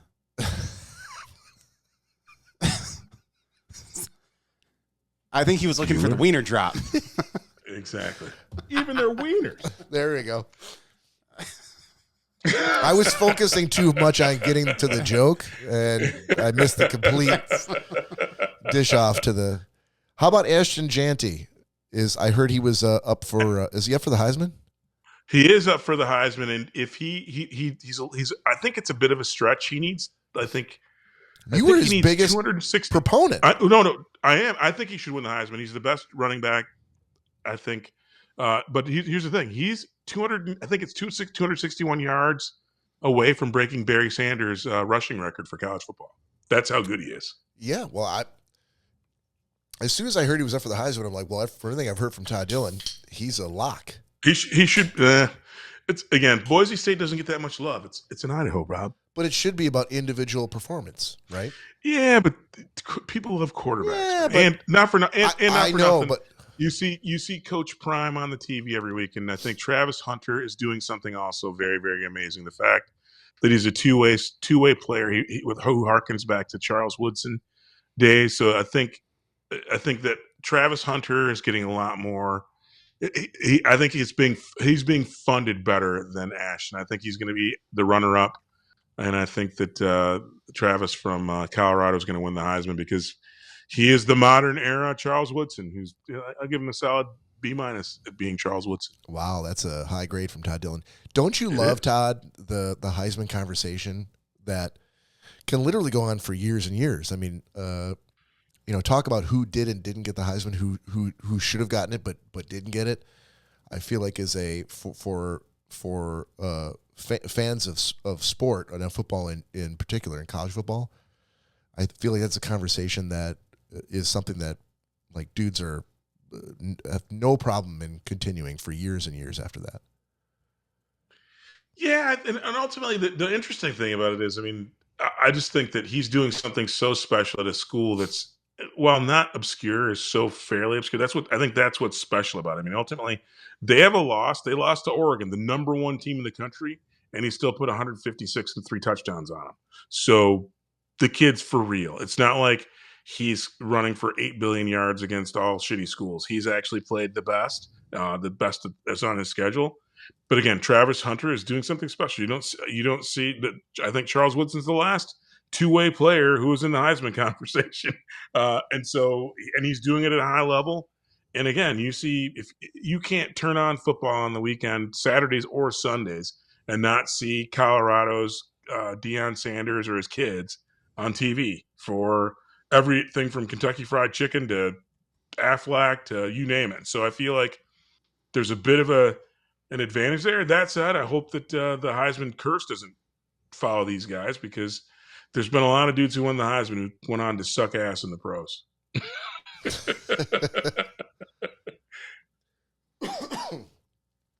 All right. Can we close out the episode then with a gentleman's agreement? Well, first, we do have a shot here. Oh, fuck. Yeah, let's not wait, because these aren't going to get any colder. No, they're not. That's usually how things happen, sitting out at room temperature. So we're just at about, so this is a third shot. Is it third shot? Yes. Third. In an hour and a half of the show? That's pretty good, boys. Pretty crazy. Pretty good. All right. Pretty good. So once again, if you're out there in the future, or you're in the room like Jim from Motor City Media, or Gina, or Have Cheetah Will View, please join us. Or Cosmo Kramer. Or Wolfgang. Salute. Cheers. What's up? I stole his salute. I wasn't sure what he's going to say. I know. But he came up with What's this up? gem. What's up? What's up? F minus, Todd. F minus. Exactly. F minus, I'll 100%. take it. Exactly. I can't help but frickin' follow the frickin' crap. Yep. Truer words are never spoken. Gentlemen's Word. agreement.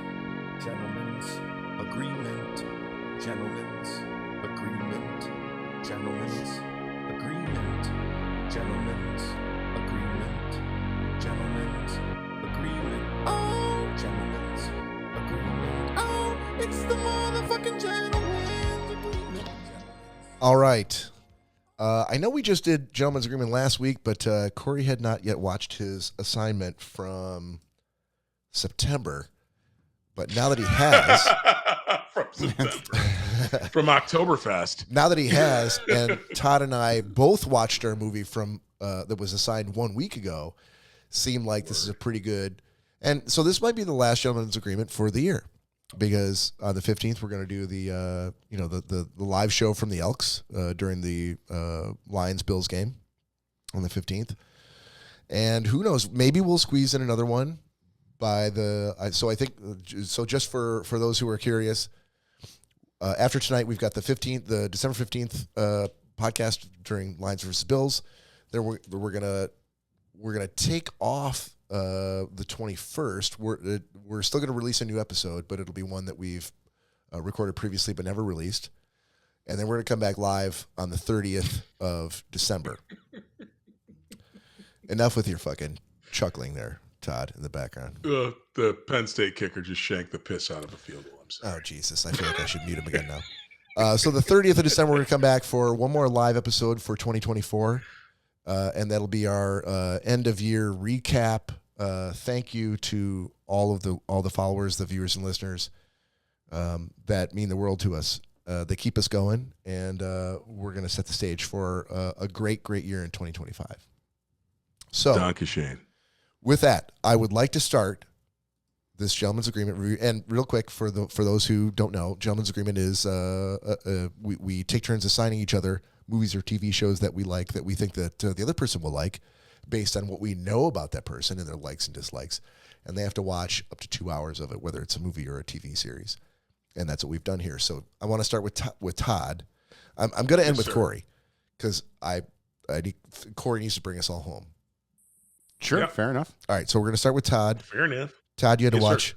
Violent Night, which is my Christmas assignment to you. Oh, no. Your pause and response makes me feel like you watched the wrong thing. Yeah, Christmas with the Cranks, I thought you Not even close. That's not. He could have said like, "Oh, I watched Judgment Night with Dennis Leary and Emilio Estevez," but that's not even close to what I told you to watch. Not to mention that I put it in OneNote. So it's one of those things, Bob. Yeah, I did watch it. All right. You know what? We're turning things around. I'm giving you a solid B minus, Bob. Solid B minus. This movie, Violent Night, is now added to my must-watch pre-Christmas movies. Holy shit, Cory! I could not have asked for a better response to this assignment. That's pretty good. I am over the moon, bitches. Listen, Todd, can you give the people a quick spoiler-free review of the movie? Yeah. So Violent Night. Santa Claus is pissed off because nobody believes. And Santa Claus is a badass mofo. And he does a little drinking, a little jibbing on people, which if you know me, I don't shy away from a little bit of the gross stuff.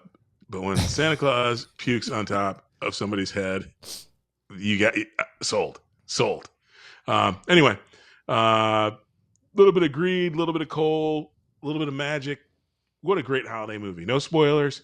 Watch Violent Night. There's a couple times where you'll struggle to suspend disbelief. Mary's like, that can't happen. I'm like, Santa Claus? See, I was wondering. I'm like, why did I get an A? I only got a B minus, and now I know. Thanks, Mary. Well, no. Well, there's a couple other shortcomings, but again, and I'm a huge John Leguizamo fan, so I think. Yep. It is Die Hard, A Christmas Story with Ralphie. Man, this is now on my list of things that I'll watch every year at Christmas. So solid B minus, very good thing. Spoiler free. If you want to see a bad Santa, but who's a good Santa, and a little bit of and who doesn't like the callbacks to Home Alone? The scene, Bob, without spoilers, the scene where the little girl sets the booby traps. Yeah, dude. I was giggle bushing for about 25 minutes. Oh, I feel like I should have gotten more than a B minus then from this assignment. Believe me, I'm not. C plus. I'm not. What? You want a solid C plus for it? I mean, no. I'll take the B minus. I'll take that B minus. And you'll be happy. Thank you. I will. I'm going to go to bed tonight, thanking the Lord Jesus Christ for that B minus. Exactly. Sir, I'm glad you loved it. I'll take that B minus all day long. And I'm going to follow that up with my review of the Day of the Jackal TV series that was assigned to me by Todd last week. Mm-hmm. So Day of the Jackal it's a series that's on Netflix, which is actually it's a reimagining of the story. There's a book by Frederick Forsyth called The Day of the Jackal. I have not read it, but I did see the 1997 adaptation of this movie starring Bruce Willis called The Jackal. The Jackal, yeah. And it is essentially the same story. It's mostly the same story, although they've taken that 2-hour movie and now stretch it out into a whole series, of which there's probably at least somewhere between 8 and 10 hours of. And so Eddie Redmayne, as Todd mentioned, plays the Jackal. And the Jackal is an incredibly experienced assassin he's trying to live the life of an assassin, where he's taking jobs for hire, assassination jobs that are mostly of a political nature. And he's also trying to live a double life while he's an assassin, which is, ripe fodder for a TV series. And the MI6 agent who is on the hunt pursuing him is Lashana Lynch, who, if you've seen the last installment of the James Bond series with Daniel Craig, which I think was No Time to Die, you'll remember Lashana Lynch, who played an MI6 agent, potentially taking over the 007 mantle from him in that movie. Again, sorry for the spoilers. But here she is again playing another MI6 agent, which she's had tons of experience playing. And everybody else in the series is kind of was an unknown to me. But Lashana Lynch is amazing, and I'll watch anything she's in. So the tension between Eddie Redmayne and Lashana Lynch is palpable. And the two of them, when they're on the screen, even though they're not together, at least in the first 2 episodes they weren't together, that's what's driving it for me and keeping me interested. And I am very interested. And the one thing I will say, the only other name that I knew from this series is an actor named Charles Dance. You may be thinking to yourself, I don't know who Charles Dance is. You probably do. You just don't know what his name is. You know him from, he's played the bad guy in a number of different movies, but he's probably most famous for playing the villain in Last Action Hero with Schwarzenegger. Okay. The guy who had sort of one good eye in that movie. But he's also been in Alien 3. He's been in The Golden Child. He started off in For Your Eyes Only as one of the bad guys, not the main bad guy, but he's kind of worked his way up along the bad guy chain. He's a terrific actor, but that's where I remember him from, was from Last Action Hero. And I was happy to see him again in this series. So Todd, I will give you again, I've only watched the first 2 episodes, but I'm going to give you a B+ in the series, only because I don't know where it's going to go. And I'm really interested in the interplay between Eddie Redmayne and Lashana Lynch, and whether or not they're going to, I just don't know how it's going to end up. But I will find out, because I'm going to watch it to the end. So there we go. Fantastic assignment, sir. Thank you. All right. And so after that, I'm going to dish it over to Cory. And he had to watch, which I think was an assignment from Todd. Yes. Hijack. Correct. Which, once I did finally look it up, I was like, oh man, I've actually been wanting to see this for quite some time. I remember seeing the previews for it on Apple TV before it came out.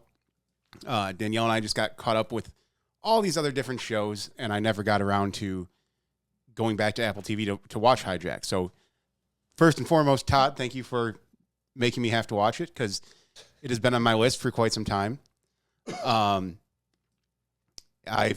2 episodes in, which to me it is kind of weird, because I feel like it would have been a movie, not a series.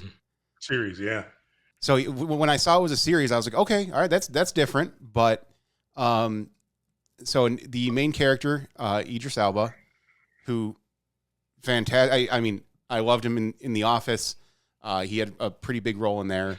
And it's funny though, because this is the first thing I've seen him in. He's Black Superman. And you think no. He's Black James Bond.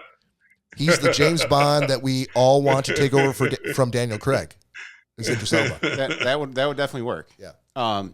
This is the first role I've seen him in, Todd, that he doesn't use an American accent and hide his British accent. Oh, okay. So I was kind of once I knew the premise of, so it's a flight going from Dubai back to London, and I mean, as given the title, I'm sure you can put together what happens during the flight. But Idris Elba's character, was it Sam? It was Sam something. Sam Nelson, I believe, is the name. He's just this really kind of mysterious guy on the flight that decides to take action in a way different way to try to quell this hijacking. And like I said, I'm only 2 episodes in, so I haven't gotten too much yet. But I'm definitely going to finish it, because I need to see. Yeah, which I don't think this is a spoiler, but because there's only 1 season. Is that the only season, or am I going to be left with a cliffhanger? 1 season. Okay. Yeah. All right. So I'm not sure that they've set it up to have more than 1 season. Okay. Which I'm glad for, because I want to know what happens. I don't. Yeah. Obviously, they haven't redone because this came out maybe a year ago. In the past year. Yeah. So, I'm glad to know that there is going to be a conclusion to it, because I definitely want to see that. But yeah, I will say the start, there's some very slow parts in between here and there that you're kind of like, we could speed this along a little bit. The setup. The setup was a bit much. But it's a series. So if you've got a 8-part series, probably at least the first half of the first episode is going to be strictly devoted to the setup.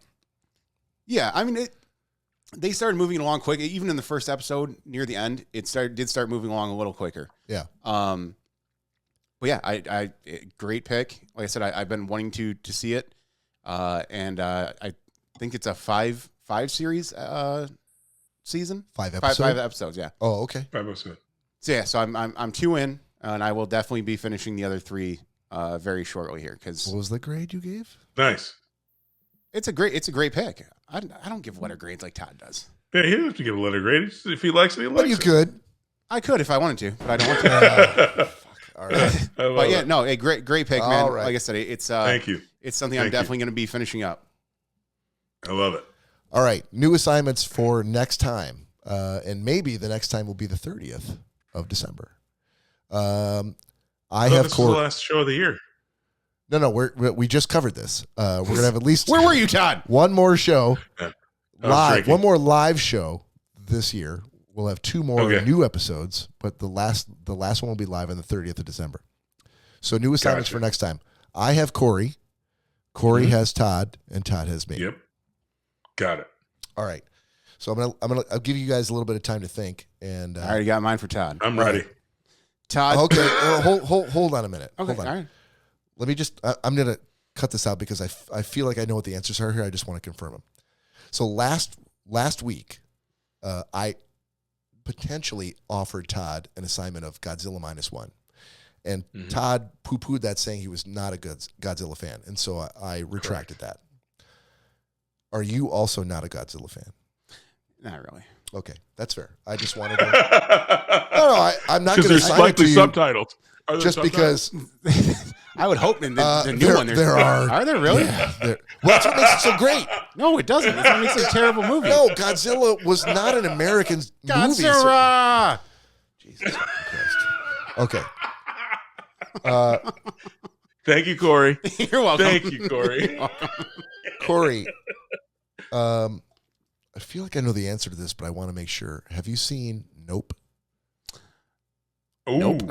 I don't know. I don't think I have. Really? Okay. Ooh. Okay. No, like I'm not it. assigning that. I wanted to, those are the 2 things where I'm like, I think I can eliminate these because he's already seen them. So, okay. So let me back up now and defer to Cory, who said he's already got something for Todd. Yes. Todd, have you seen the new Roadhouse? Oh, with Jake Gyllenhaal? You've seen it already? I did. God damn. Dude, Okay. anything with Jake Gyllenhaal. So that's the funny bit. Anything with He's your Jake boy? Gyllenhaal, I watch because he's my boy, and Mary hates it. I'm like, you watch it just to spite Mary? Yes, because every time I see somebody on TV who I don't know, I'm like, you know who that is? That's Jake Gyllenhaal's cousin. And Mary's like, shut the fudge up. Love me some Jake Gyllenhaal. Love it. So seen it. I think I watched it twice, Cory. So all right. So he's gonna rethink that. So Todd, you had something for me. I do. Okay. Have you seen the comedy series I Think You Should Leave? With Tim Robinson? Yeah. Definitely. I've seen every episode. Okay. Damn it. Okay, well, I have another one. Have you seen Loudermilk? I have not seen Loudermilk. There you go. That's a great assignment. I got it. I know. That's why I gave it to you, bitch. Not Loader Milk. Louder Milk. Louder. Louder. Milk. Put them together. As in not quieter. Milk. I'll do this like Sesame Street. Louder milk. Louder milk. Thank you. Got it. All right. There you go. You got another option for Todd? Well, so now that Todd opened the door about Jake Gyllenhaal, well, hold on. Yeah. I assume that means he's seen every Jake Gyllenhaal movie. There might be a couple he hasn't. Oh, go right ahead. If I can use it to freaking make bolster Mary your mad, Jake like, Gyllenhaal that's filmography. Oh, dude, and I'm like that, dude, and I just throw names in front. I'm like, that's Amber Gyllenhaal. That's Jake's second. All right. I'm such an asshole. Have you seen End of Watch? End of Watch. I don't think so. Dude, oh, wow. If you have that dude, see, now I got to assign a movie to you. I don't know how I'm going to beat you. This is a guaranteed A. I'm just going to call it right now. For those of you who are tuning in on December 30th, I called it an A grade from Todd to Cory on End of Watch. If you even had to think about it. Okay. That's what I was saying. I'm really shocked that he has not seen that movie. I would put that in the top 5 Gyllenhaal filmography. Easily. Wow. You're kind of a bitch, Todd, for not having seen this movie. Well, there you go, man. Then you got End of Watch. Got it. Be watching it tonight. Wow. Wow. Okay. Yeah. You are a Jake Gyllenhaal fan, huh? I gotta cross that off the list and go, do you know who America Ferrera is? She's Jake Gyllenhaal's 4th cousin. Jesus Once Christ. removed. Okay. She was great in Superstore, too. She was. What do I want to assign you, Cory?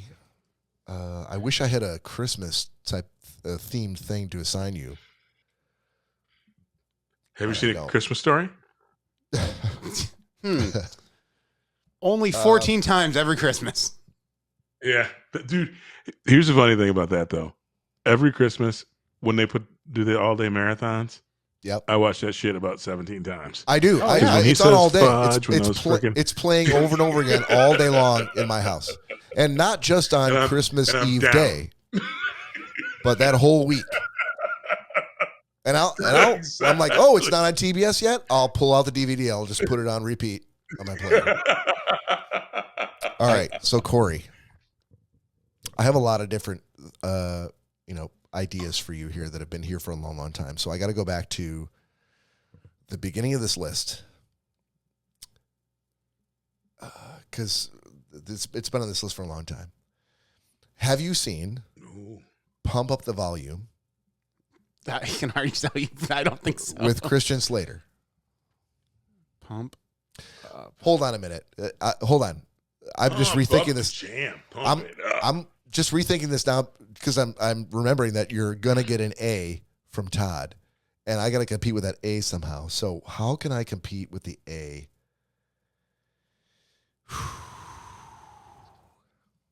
I do like Michael Pena too. You're in trouble, Bob.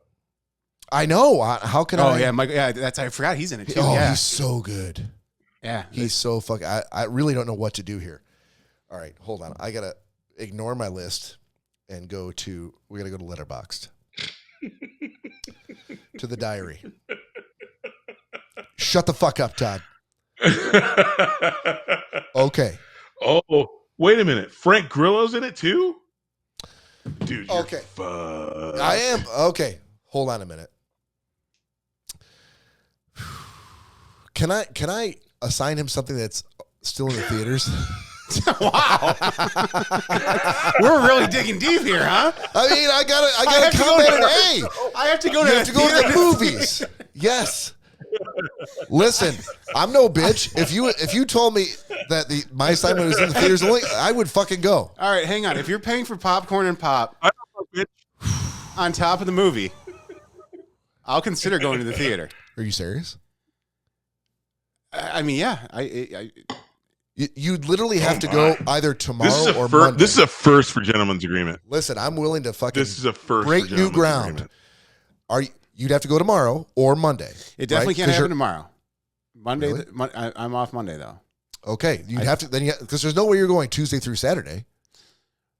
Well, no. I mean, I get off at 8. I guess I could catch a late show, but No, you don't want to do that. This is the 3-hour movie. oh shit. Yeah, so this is a Monday, like this Monday, you gotta go. So if I sign this to you, I am a 3-hour movie. And I am willing. Hold on a minute. minute. I am obviously the normal agreement stands. If you hate it, like violently hate it, and want your money back, I will cover your money back. But you have to fucking hate it, which I already know you won't. But besides that, I will cover. He's not gonna like Wicked. Corey's not I'm cultured muting like Todd. that. I will cover your pop and popcorn. All right. Okay? But I highly recommend you bring Danielle. I see that's the other downside. She's going to be at work. I'm going to do it while she's at work. How late does she work? Until 7. You can go see a Do 8:30 show? by the time 9 o'clock show?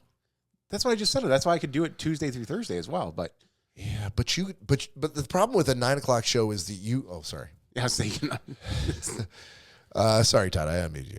The problem with the 9 o'clock show is you work until like 8:15. no, we're till 8. Yeah, but then you're not. You got to go home, and you're not home until like 8:40. All right, either way, again, if I go see it on Monday, it'll be by myself. I'm gonna say, because I'm a big fan of like I love going to the movies by myself. You don't have to. If people are like, "What's that mean?" What did he say? That's Spank Tradition. Why did he Bob. say That's that? What's that place? You don't have to worry about other people going like interrupting your movie, asking you what they meant by that. Like, who's that guy? Where'd he come from? You don't have to worry about any of that shit. And no matter whether you like it or not, I will cover your drinks, and your popcorn. All right. You'll cover the ticket unless you tell me you hated it, which I am betting money that you will not hate it. Well, now with all this build-up, I'm kind of interested. So the to pick hear. is Gladiator 2. Okay. I feel like most people could have guessed that. And maybe they might have guessed Wicked, but that would require me having seen Wicked, which I have not. But this is going to be the first for the show. I'm assigning you something that's still in the theaters, and you're going to have to see it on Monday. All right, now, I guess to be fair, fuck me. Hit the button. I saw that coming. Oh, where is that button? God damn it. Here we go. To be fair. To be fair. To be fair. To be fair. To be fair. You could see it before the 30th. So I'm going to say there's a lot of leeway you got here, Cory, but you have to plan this out properly. Because if we're planning on doing another gentleman's agreement on the 30th, which is our next live episode, then all I'm requiring you to do is to see it before the 30th, which means you could see it on Monday. But I would obviously prefer if you went with Danielle, so you didn't have to go by yourself. So it could be. What movie is this again? Because dude, you've been yammering for Gladiator the last 15 2. minutes. Shut the fuck up. Should I mute you again? Goodness. Gladiator 2 in the theaters. I'm just trying to set the rules so we're all clear. So you don't have to see it on Monday. Denzel's in it. You're likely to get a decent grade. So you just need to see it before the 30th. I don't know what your work schedule is. So I'm just looked it up now. Yeah. For Monday. Yeah. Because I will have to be driving Danielle to work on Monday, so I will be up early. So you might see like a noon show. They got a 10:15 and a noon. Dude, you could knock it out. A lot of spankers. That'd be amazing. Of spankers in there then. Or you could talk to her tonight and figure out a time where, like, let's assume she wants to see it too, because let's be honest. I'm unmuting Todd now. There's a lot of eye candy. A lot of spankers is what I said.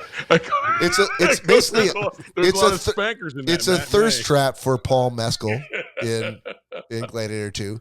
She may want to see it too. So if you plan it out where between now and the 30th, the two of you set a date, then I'll still cover your pop and popcorn. But then I have to pay for an extra ticket. Well, yes. So then that's a call you got to make. Actually, but you only have to pay for one. You only have to pay for one if you hate it. And no, Denzel's but in it, he's bro. going to You have ain't to gonna hate it. explain to me how he hated this movie, which is going to be difficult to do. And by the way, I already know that you guys have separate finances, so you don't have to pay for an extra ticket. You just have to offer the option to come with you to go see Gladiator 2. That's even though we have separate finances. Yeah, that's a whole nother episode. Yeah, when we go somewhere like that, we're not just but you have separate. Exactly. Why would you pay for her? Because my God. Like Todd said, I don't know how this whole separate That's bank accounts work if episode. you still got to pay for her based on certain Bob's things. trying to wreck homes this episode. No, I'm just trying to understand. I think he might be, Todd. Oh my God! Because when you and Lori go see a movie, even though you guys aren't married and have separate debit cards and financial residences, yeah, you still pay for her though, don't you? I do. See, I hope exactly. you don't. I hope you make her and Griffin. And I hope Griffin has to break his freaking piggy bank every fucking time you go out for a meal. He's like, get those pennies out there, Yeah. bitch. Todd, yeah, that's okay. Todd, fair enough. Griffin's like, Mom, but we have to go see another movie with Bob again. I can't afford this shit. I have also never bitched about having to pay for them, which is just what you did. I wasn't bitching about it. I'm just saying I would have to pay. You said, "Oh, I got to pay for another ticket now." Yeah. Yeah, you know you don't. You could go on Monday by yourself. 10:15, all done. Because we've never sent anybody to the movie theater for Gentleman's Agreement. This is uncharted territory. Groundbreaking, uncharted territory. Exactly. 100% agree, Todd. And for that reason, you don't want to pay for another ticket? Go on Monday. Oh, that's what I plan on 10:15. doing. All right. Exactly. All right. One thing we've not also Jim actually we haven't had this before. Jim tossed out the movie Polar on Netflix. And I'm like, who are you assigning it to, brother? Because, I mean, ultimately it feels like one of our listeners wants to get in on the game. But before we actually accept Jim's challenge, let me read you what I read on Rotten Tomatoes. Oh, please. There's an action thriller starring Mads Mikkelsen as the world's most dangerous assassin should be terrifically entertaining. But Polar proves it's possible to ruin anything if you try. So this Wow. Now I'm gonna say, Todd, I love Mads Mikkelsen. He's a badass actor from Casino Royale to what was the movie he did with him and his buddies who were decided they're going to get drunk all the time and it's going to make them better in their lives. There's another movie called Promised Land. Another Round. Another Round was a great movie. Yeah. And a friend of mine, Debbie, recommended The Promised Land, where he's like he's working the land, but he's going against the man. It's supposed to be amazing. He's a fantastic actor. Are you saying, Todd, that he ruins this movie, Polar, just by being in it? I'm just telling you what the Rotten Tomatoes say. What to know? And it's critics' consensus. An action thriller starring Mads Mikkelsen as the world's most dangerous assassin should be terrifically entertaining. Sounds like you're lined up. Yeah. But Polar proves it's possible to ruin anything if you try. Jesus, shit, I'm going to watch it just so I can give it an F-. I was going to say, Jim, I'm going to give it a go. Let's hold on. Let's. All right. So here's what we're going to let's do this. Let's do this in all fairness. To be fair. No, that's not what I said. Jim? Nice try, Todd. Jim, comment on the chat, or you can DM us on Instagram or Threads at Schnozzcast. Or you can just text me. Or Grindr. Or you can text Cory. Doesn't matter. And tell us what you like. What are your favorite types of films? And then let's officially, as of the 15th, when we are at the Elks, we will, if Jim, if you're going to be working that day, we'll bring you on the show and we will do another set of assignments in which it'll be four of us like drawing lots and picking assignments for each other so that we can bring you in for real and not just you throwing out an assignment on the chat on YouTube. Let's bring you in for real, but we need a little bit of like, here's what I like, here's what I don't like. And for example, I'm just for example, Cory is not a fan of fantasy movies. Or anything with subtitles. Star Wars, Avatar, or anything that has subtitles that's not 100% in English. He's not a fan. And so we do not, we've learned we don't assign him those types of movies. Or black people. He knows. Jesus Christ. Cory knows. Oh, see, he ran out to the kitchen and he just came back. I just left to go to the kitchen when you said that. And I'm like, I have to come back now to defend myself. Because that was unfair. You saw the camera change over and then I was leaving. Yeah. But similarly, Cory knows that I'm not a big documentary guy. Cory and Danielle watch documentaries. Like that's most of what they watch is documentaries.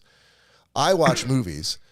And so he knows that generally if he's going to assign me a documentary, it's got to be on a subject that he knows I'm interested in. Otherwise, like not serial killers. Bob is afraid of serial killers. Yeah, well, it just doesn't do anything for me. And so unless he doesn't mind getting an F-, he's probably not going to assign those to me. And this is just what we learn about each other. So this is what we're wanting to learn about you, Jim. Tell us what you're into, what you're not into movie-wise. And then I'm going to watch Polar, Bob. And I'm going to give him a fair and honest assessment. Listen, you've already got an assigned movie for me to watch, or from Cory, I should say. I'm going to watch them both. Jim, I got you. I'm going to watch it. I trust you. Who cares? Jim, are you really going to trust the assignment of Polar to a guy who normally gives C- reviews to anything? I feel like the last time when Todd was assigned The Godfather, he was like, C+. Was he assigned The Godfather? Completely not realistic. No, I was not, because I've already just seen assuming it. And I would give it a solid B+. Bob's just jealous. He would give The Godfather a B+. That's what we're dealing with here, Jim. So you can't just fucking sleepwalk into this gentleman's agreement thing. This is a serious thing that we Dude, that, B pluses get you into Harvard. I can't believe they you're don't. all unhappy with a B They plus. I'll They do? Jim, if you should learn nothing from this, I just got a B minus on my review today.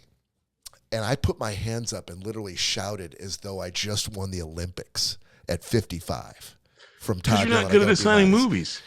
And yet I got That's a B your own minus. fault. And a B minus from Cory's got Todd is like an Cory's A got plus multiple from A's. anybody else. Oh, hold on a second, Cory. So how many Jim, A's don't have you leave got? that shit up to chance. I've gotten plenty of A's from Todd. There you go. See. Anyway, we Seems can like move I'm a on. We fair ready to grader. end the episode? One last shot before we end here. Yeah. Make We've it- gone 2 hours. Make it a round shot four. every 30 minutes. I think that's fair. This will be our Hit the farewell button. shot.